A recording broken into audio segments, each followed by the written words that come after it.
Module 3 में आपका स्वागत है। इसका नाम है कैन यू हियर मी। यहाँ हम कान की संरचना और उसके फंक्शन, उसके क्रिया के बारे में जानेंगे। कान की संरचना जानने से पहले हम जानते हैं साउंड क्या होता है, आवाज़ क्या होती है।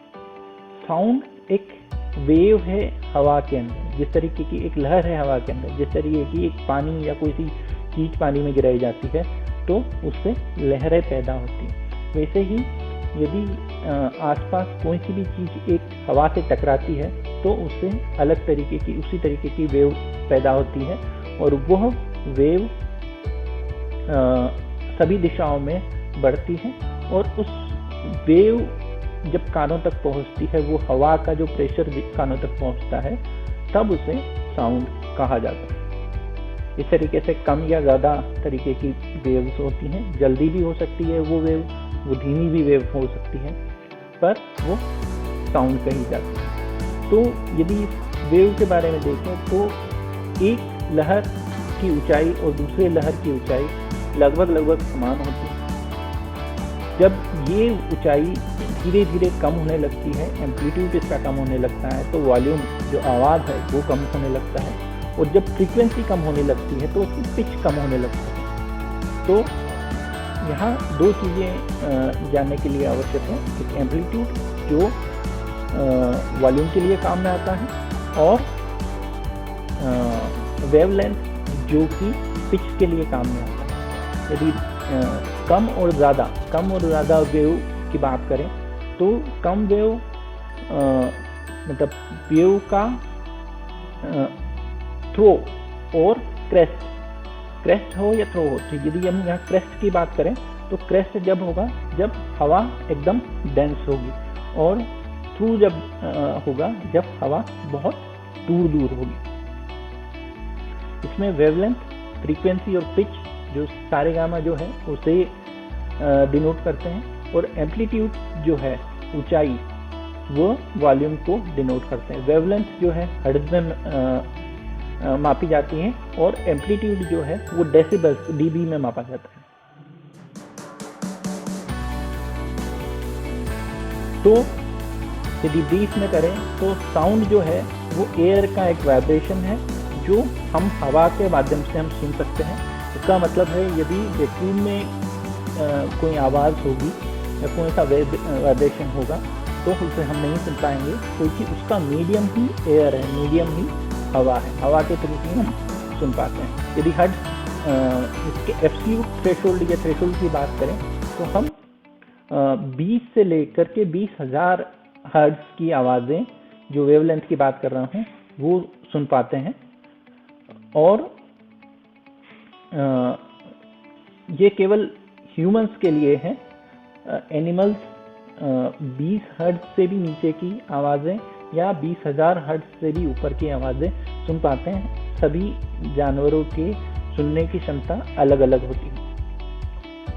यदि डेसिबल्स में देखें तो इसमें पेंट एम्पलीट्यूड की हम बात कर रहे हैं, ऊंचाई की बात कर रहे हैं वेवलेंथ की। तो जो नॉर्मल ब्रीथिंग है वो 15 डेसिबल होता है। वैक्यूम क्लीनर की आवाज़ 70 डेसिबल के आसपास होती है। 90 डेसिबल के आसपास जो है वो पोटेंशियल एयर डैमेज की बात होती है। और जो नॉर्मल कन्वर्सेशन, जो नॉर्मल रूम का यदि डेसिबल्स होता है वो 60 से 70 डेसिबल के बीच में होता है।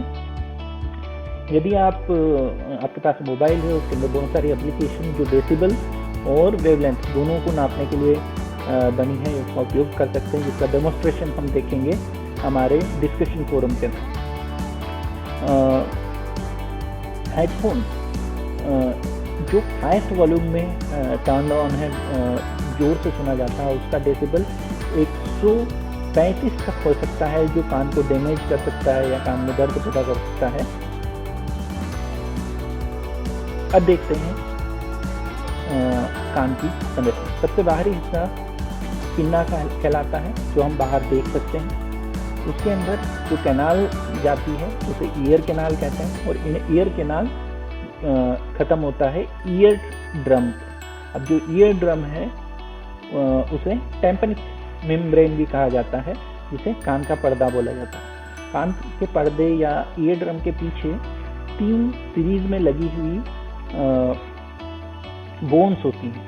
एक को बोलते हैं हैमर, उसके बाद एनविस और स्ट्रिपर। ये तीनों बोन्स आपस में कनेक्टेड होती हैं और जो हवा के थ्रू जो वाइब्रेशन है उस वाइब्रेशन को और इंक्रीज करती है और बढ़ाती हैं। स्ट्रिप एक मेम्ब्रेन जिसे ओवल विंडो बोला जाता है उससे कनेक्टेड होता है, जहाँ ईयर जो इनर ईयर है वहाँ कनेक्ट होता है। तो स्ट्रक्चर ऑफ द ईयर के अंदर 3 भाग होते हैं। आउटर ईयर जिसे पिन्ना कहा जाता है, मिडिल ईयर जिसके अंदर तीनों बोन्स होती है, हैमर, एनविस और स्ट्रिप, और इनर ईयर के अंदर कॉक्लिया और ओवल विंडो होता है। ओवल विंडो और कॉक्लिया के बारे में हम आगे देखेंगे। हियरिंग इम्पेयरमेंट, जब इन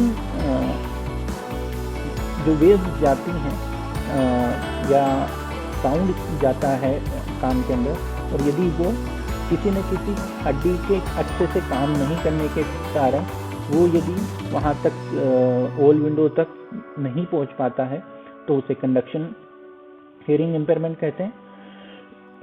और यदि वो नर्व के कारण नहीं पहुँच पाता है, इंफॉर्मेशन नहीं पहुँच पाती है, तो उसे नर्व हियरिंग इम्पेयरमेंट कहा जाता है। कंडक्शन हियरिंग इम्पेयरमेंट के लिए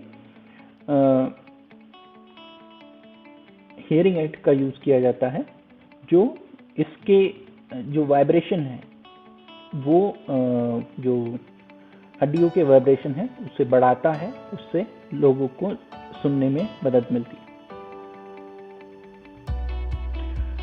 अगले मॉड्यूल में हम देखेंगे परसेप्शन और परसेप्चुअल ऑर्गेनाइजेशन।